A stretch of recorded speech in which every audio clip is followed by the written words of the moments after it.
Welcome to Subramani. I'm going to answer some of the comments which have come. So, somebody who calls himself a Skynet says, Subra, if you scare them, don't you think they will pass away from a heart attack well before they're 60? This is regarding the post that I did on 30 crores required for retirement. Actually, the figure is 20 crores. But look at it this way, you definitely need a big sum. So if you're 25 years of age and you do not know how much you require for retirement, be my guest. Nobody knows what they require for retirement. Even at 60, it is difficult to guess. Just look at a big number. Look at the 1 million US dollar. That's about 7.5 crores today. Look at creating 7.5 crores for your retirement. That's it. So it doesn't matter what is the number. Don't be obsessed with the number. It doesn't matter what is the number when you're 25, 35, 45, 55. Doesn't really matter.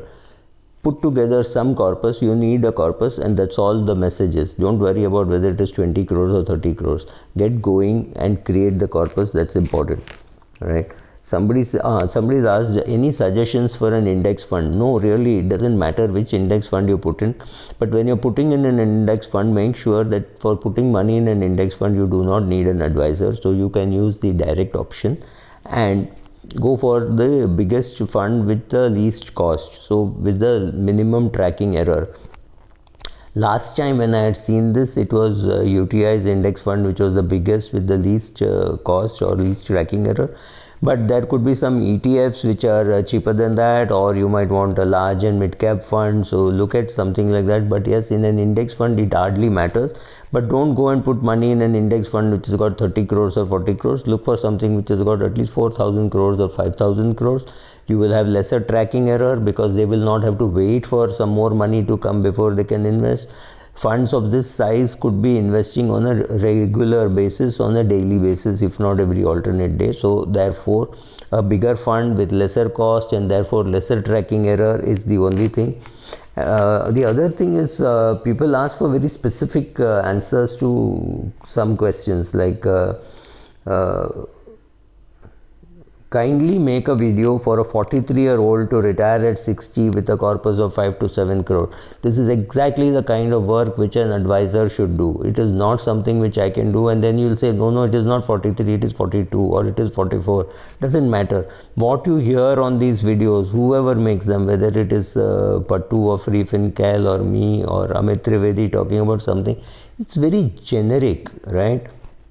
Or whether it is a bmoneyaware.com or subramani.com. This is very generic. Don't look for specific advice from people like us. We are good. We will tell you that you do an SIP, you put into equity, etc. But if you require money after 3 months, or if you are going to emigrate to a different place, and therefore you are accumulating money for that or for something else, I will not know. Only a financial advisor will know. So understand what questions you should ask a blogger and what questions you should ask an advisor. Because if you do not know which fund to invest, what to do, you have to learn or go to an advisor. Don't have this option of asking any blogger what you should be doing, because what I do with my money is very different from what you could be doing with your money. So then there are people who come and say that real estate is good investment, bad investments. Be my guest, do whatever you want. I don't like real estate as an investment.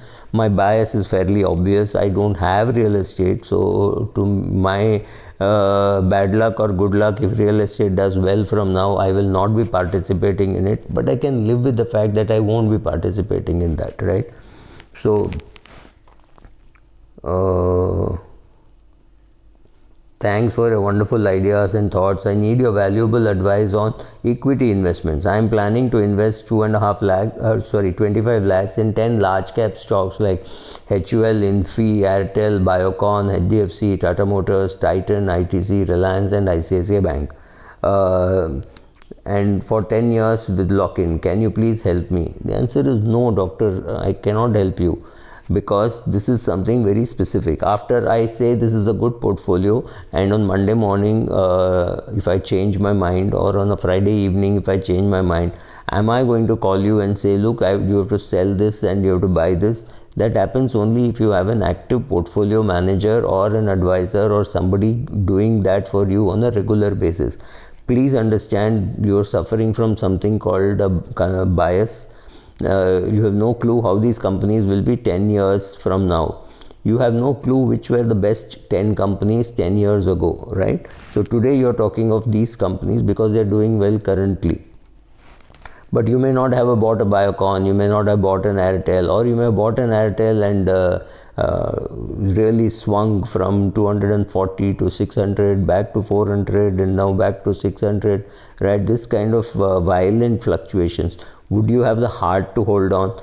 Will you always hold on to these 10 companies? Will you be investing lump sum, or will you be investing on an SIP basis? There are thousands of questions.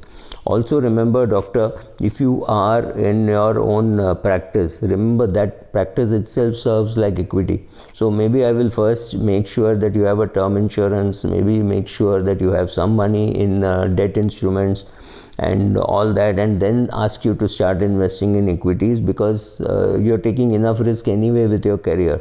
So right, so it's an overall package which an advisor can do. I can give you broad advice, that is no use, right? You cannot run your portfolio based on looking at my videos and sending me emails. It's too risky, right? There is this person who says my annual income is 4,85,000, and I request you to upload at least one video to make financial plan for low income people and what strategies to follow. Let me name his name is Akmal Firoz. Akmal, I completely appreciate with you, but at your level of, you've said what is your income, which is about 5 lakhs, 4,85,000. I do not know how much is the take home, because there will be very little tax if at all, and you can get away with the tax by just filing your return, and you can get a refund. Now if you're getting this income from one or two sources, there may be no TDS also perhaps. I do not know those things, but I'm assuming that if a person is earning about 5 lakhs, it's 40,000 rupees. About 30,000, 35,000 should be the take home, even assuming you have PF and all that. My most important thing is start saving. Forget investing. Investing is far away. First start saving. Create a corpus. At least 5 lakhs of your money should be first there, visibly in a bank or something, so that if you or your family or somebody has an emergency, so first create that emergency fund. In your case, I would think at least 2.5 to 3 lakhs to start with. I have no clue how much are your expenses, how many people are dependent. Let us assume that this is your income and your son of a father who is very well off, or definitely not dependent on you, then I might advise you differently. What happens if this is your income and there are 4 people dependent on you? You are married, you have 2 children, and maybe your one parent, one parent has died, and one parent, which means 4-5 people are dependent on you. I would be more careful. So please understand that I can create a video, but what I have to say for you is very simple. Start with whatever amount is possible, 1,000, 5,000, 3,000, whatever amount is possible. Start doing a recurring deposit in a bank. That's good to start. 3 years from now, you will have, if you were doing 5,000 rupees, you will have 1,80,000 or 2 lakhs with interest, approximately 1,90,000. And that will be lying in your bank account. After that, comfort money is there. Start doing with the same amount or perhaps a higher amount, because your income has increased. Start doing an SIP in an index fund. You want me to be very specific? UTI index fund, direct option. That's it. You start off there. In the meanwhile, keep learning, and if you suddenly find some large and mid cap funds are doing better, etc., then you can switch. But at least make a start with whatever amount you can do in a bank RD. That's a good place to start. And after you have created the corpus which is required as a safety net, you can start investing in index funds, right? There's no hurry, but make sure that you take a term insurance, because term insurance is most needed by people with low income, but the person who actually takes up is people with high income, right? So please go take a term insurance for whatever it is worth, for whatever amount that you need to take, and then do an RD in a bank. And after you have created 3 lakhs corpus or 2.5 lakhs corpus, then do an SIP in an index fund. Thank you.